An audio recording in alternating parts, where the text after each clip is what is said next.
United States. I was kicked out for my sister's false accusation. Now they want a seat at my wedding, but it's too late. Hey Reddit, this is gonna be a long one, but I, 25M, need to get this off my chest. I've been holding on to this story for way too long, and with everything that just went down at my wedding, I figured it's time to share. So, I grew up with my younger sister, Chloe, 23F, in this pretty average, middle-class neighborhood in Cincinnati, Ohio. Nothing fancy, just your typical suburban life. Our house was this old split level with faded green siding that Dad kept saying he'd fix up, but never did. Mom ran her specialized cookie business from our kitchen, and Dad worked at this big aerospace plant making jet parts or something. We weren't rich, but we weren't struggling either. From the time Chloe was born, it was pretty obvious she was the favorite. Like, I'm not even being dramatic here. Everything she did was amazing in my parents' eyes. Got a C on a test. Oh, sweetie, you tried your best. Meanwhile, I'd bring home straight A's and they'd be like, that's nice, without even looking up. She could literally set the kitchen on fire trying to make mac and cheese, which actually happened once, by the way, and they'd laugh it off like it was cute. I tried not to let it get to me too much. I mean, that's just how it was, you know. I focused on my own stuff, had decent grades, played soccer, hung out with my friends Kevin and Jake playing Halo. Pretty normal teenage life, I guess. But then Chloe started dating this guy, Liam, when she was 17. I was 19 at the time, and from the second I met him, I knew he was bad news. Like, the kind of guy you just look at and think, yeah, this is going to end in disaster. Dude had no job, no plans, nothing going for him.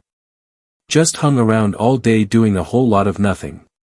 Chloe, of course, thought he was exciting, said he was just misunderstood. But I wasn't buying it. Something about him felt off, and I couldn't shake the feeling that whatever it was only a matter of time before it caught up to all of us. The red flags and the setup. It didn't take long for me to start noticing things about Liam that didn't sit right. Like this one time I was at the Westgate Mall with Kevin, just killing time, when we spotted Liam lurking around the PlayStation section at Best Buy. He wasn't just browsing, he was hovering, shifting his eyes around like he was waiting for the right moment to do something sketchy. Then there was the time he casually bragged about finding this brand new, top-of-the-line MacBook that he was selling for cash. The way he said it, all smug, like he was proud of himself, made it pretty obvious he hadn't just stumbled across it on the sidewalk. I wasn't stupid. I knew exactly what that meant. Liam wasn't just trouble, he was the kind of trouble that didn't care who got dragged down with him. I tried telling my parents about what I saw.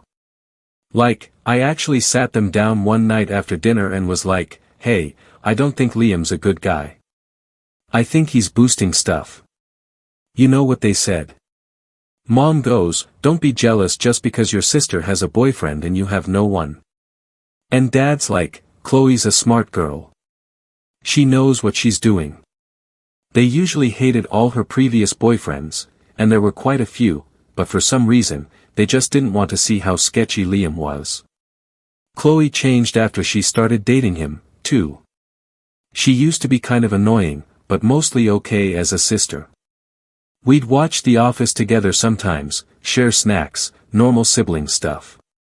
But with Liam, she started getting really secretive, started dipping into Mom's cash envelope, which she never did before, stayed out late, and lied about where she was.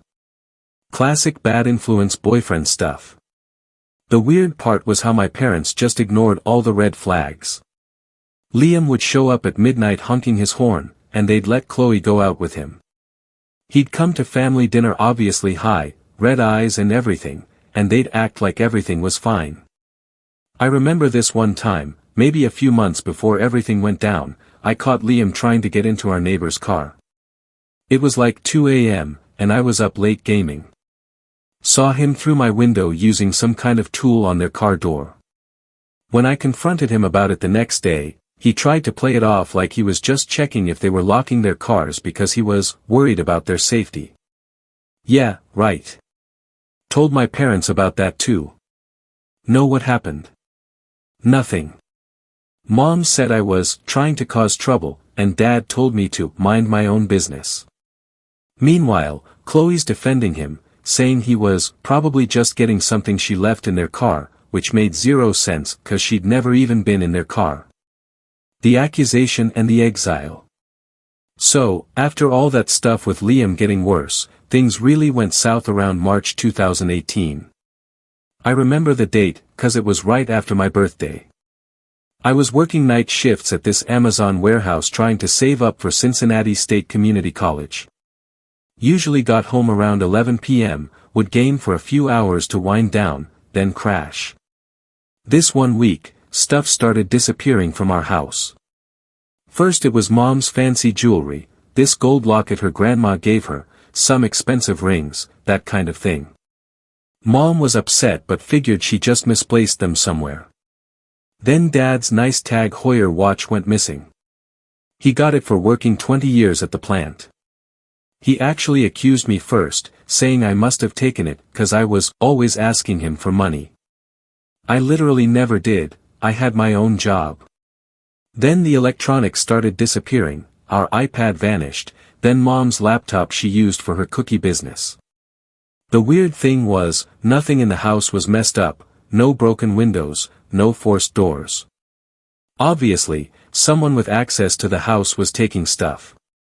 I started noticing Chloe acting weird, like weirder than usual. She'd jump every time someone mentioned the missing stuff, started locking her door all the time. We never used to lock doors in our house, and Liam stopped coming around as much, which was actually nice, tbh. It all came to a head when Dad gave me this ultimatum: either admit what you did and return everything, or get out. I told him I couldn't return stuff I never took. That's when he lost it completely. Started throwing my stuff in garbage bags, saying I had 1 hour to get out of his house. You know what the worst part was? While I'm packing my stuff, I could hear Chloe on the phone in her room, probably talking to Liam, laughing. Actually laughing. My life was falling apart, and she was in there laughing about it. Mom just stood in the kitchen crying, not doing anything to help. Dad kept following me around, making sure I wasn't stealing anything else. Like, seriously? After 19 years of being a good kid, getting good grades, never getting in trouble, they really thought I was some master thief. I tried reaching out to my Aunt Denise, thinking maybe she'd believe me, but Chloe had already gotten to her with some sob story about how scared she was of me. Same with our cousins and family friends. Within like 48 hours, everyone in our family thought I was this criminal who robbed his own parents. By the time I walked out that night, I had nowhere to go, no home, no backup plan. Just the weight of everything crashing down on me all at once. I ended up sleeping in my car in the Kroger parking lot for 2 days before Kevin's family let me crash on their couch. Rebuilding my life in Nashville. Had to quit my warehouse job cause it was too far from Kevin's place. Lost my college savings trying to survive those first few months. But living at Kevin's place wasn't a long-term solution. His parents were nice about it, but their house was tiny, and I could tell I was causing strain.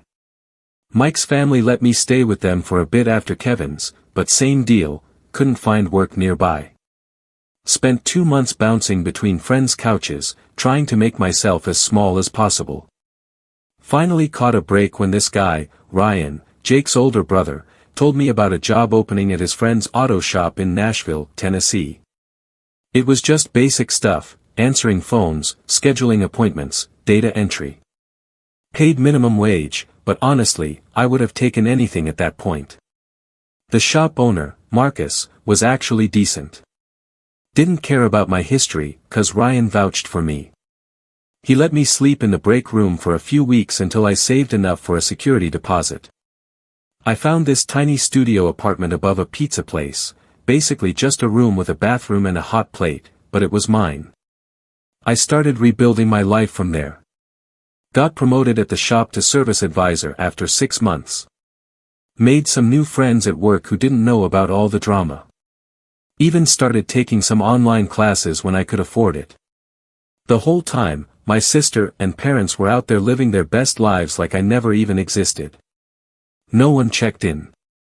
I could have disappeared off the face of the earth and I doubt they would have noticed. I found out through Facebook that Chloe got into college, probably using money from selling the stuff they stole. My parents bought her a new Jeep for graduation.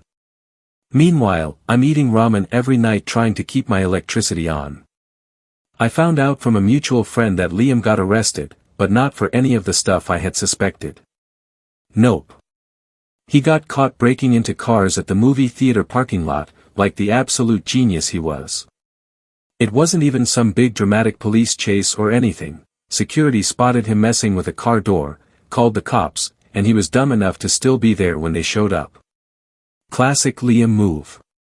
Chloe broke up with him after that. Guess he wasn't useful anymore. She even posted this long Facebook thing about being relieved to be free from a toxic relationship. The irony. She literally flipped the whole narrative to make herself the victim, and my parents. They ate it up, acting like she was so brave for moving on from a bad influence. Meanwhile, I was still out here barely scraping by because of the mess she helped create. The worst part was seeing all these happy family photos they'd post, holidays, birthdays, vacations, all smiling like they didn't just throw their son out on the street. The real family and the engagement. Over time, I got better at ignoring all that stuff. Focused on work, my classes, building my own life. Met some good people who actually cared about the truth. Marcus at the shop became kind of like a real dad to me. Never judged me or assumed the worst. That's where Sarah comes into my life. She started bringing her Toyota Corolla to the shop for oil changes. First time I saw her, she was arguing with some guy on her phone about SQL queries. She's a data scientist. I completely messed up her paperwork, 'cause I couldn't focus, lol. She kept coming back even though there were like 5 other shops closer to her place. We'd talk while she waited for her car. One day, her car broke down like 2 miles from the shop. She called asking if we could help, so I went to pick her up. We ended up getting lunch while waiting for her car to be fixed. Talked for like 3 hours about everything. We started dating after that. Took it slow, 'cause, honestly, I had trust issues from everything that happened. But Sarah was different. When I finally told her everything about Chloe and my parents, she actually listened. Didn't try to make excuses for them or tell me to forgive them. Sarah's family was amazing too. First time I met them, her mom, Patty, hugged me like she'd known me forever. Her dad, Robert, taught me how to smoke a brisket. Her little brother, Sam, would come over to play video games. They included me in family dinners, holidays, everything. Work was getting better too. Marcus promoted me to manager after I finished my business classes. Started making decent money, enough to move to a better apartment. Sarah moved in with me last year. We got this cool 2-bedroom place with an actual kitchen and everything. Even adopted a cat, Mittens. Things were going great until Sarah and I got engaged. We weren't planning anything fancy, just a small ceremony with close friends and Sarah's family.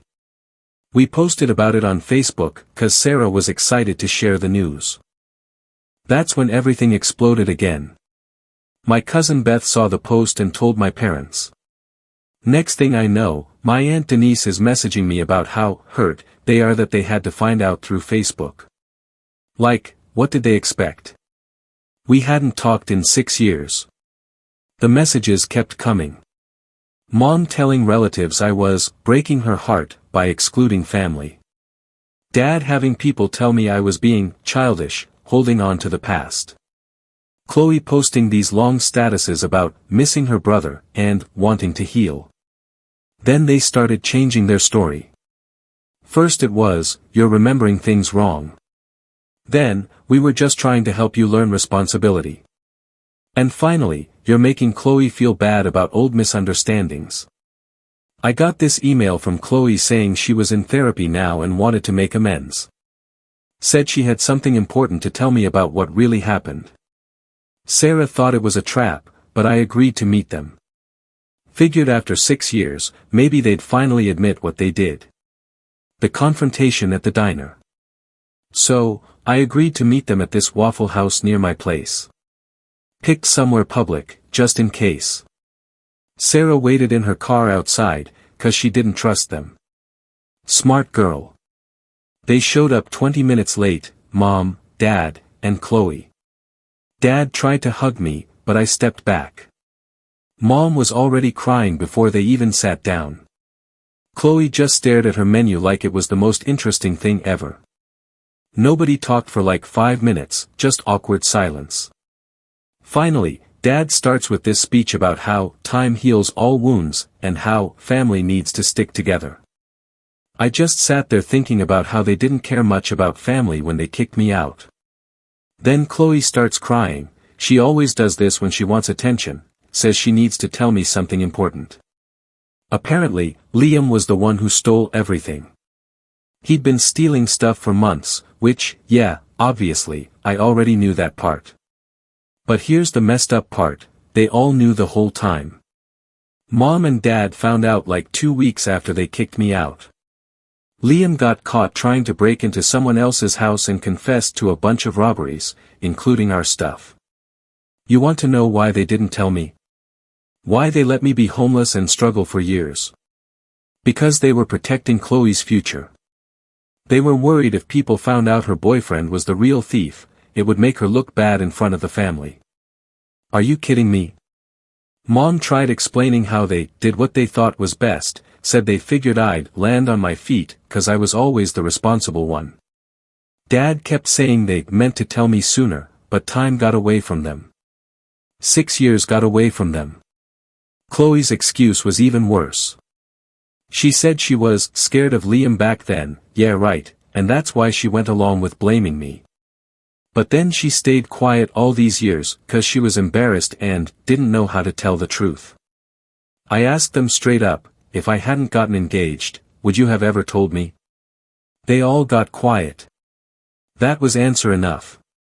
Then they had the nerve to act like telling me the truth meant everything should be fine now.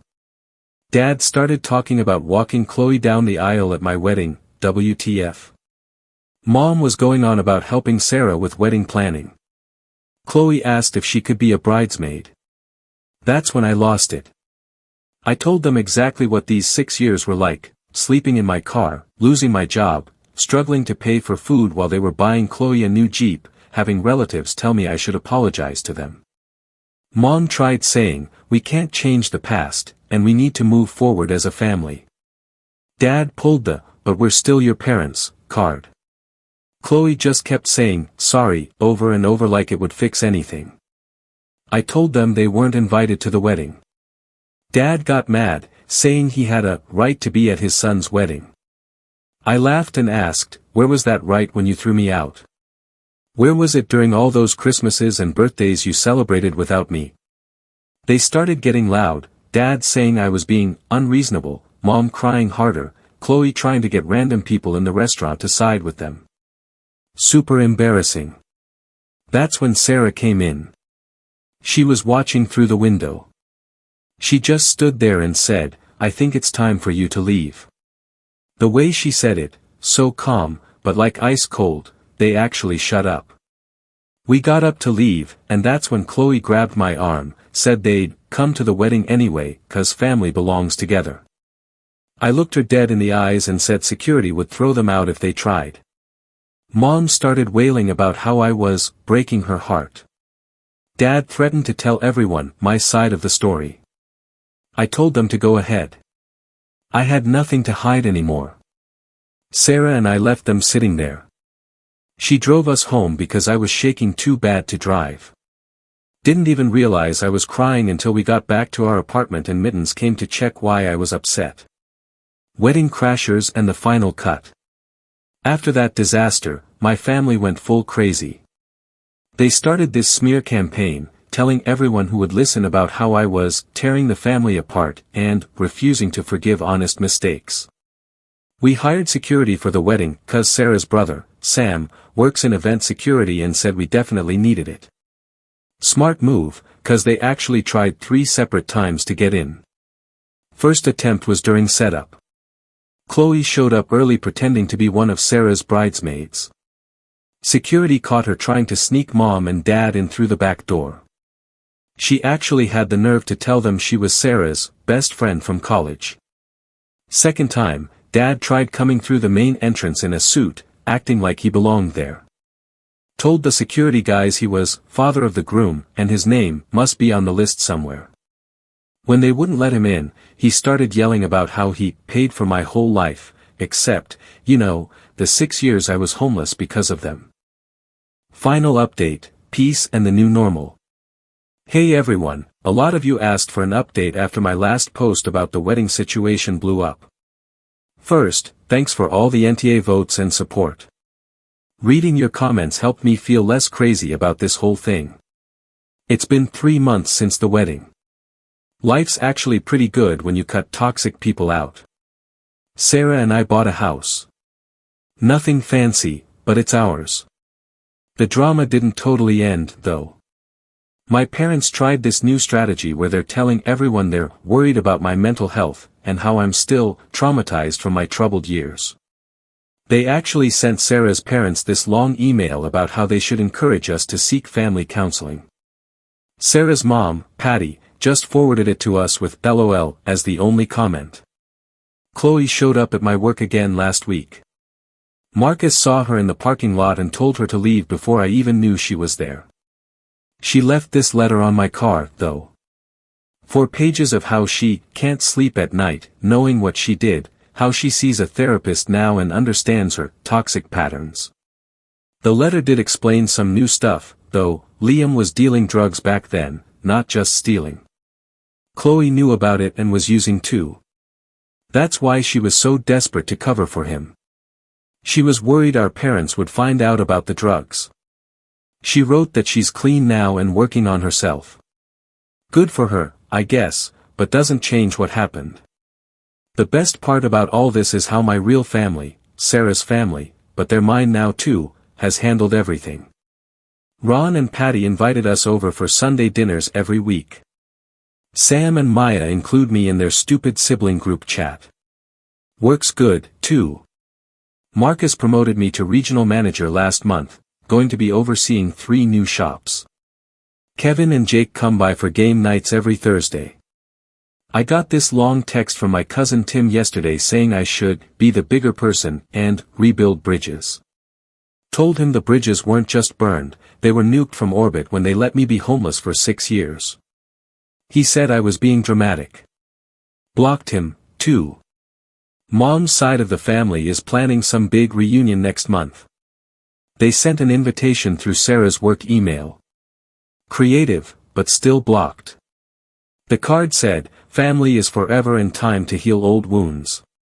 Yeah, no thanks. Sarah and I are going to Hawaii that week anyway. Already booked. Honestly, I miss who I thought they were. I miss the family I thought I had before all this. But that family never really existed. They showed me who they really were when they chose to protect Chloe and Liam over me. TLDR, family tried to play victim after wedding drama, got blocked. Living my best life with people who actually care. Sometimes the best revenge is just being happy without toxic people.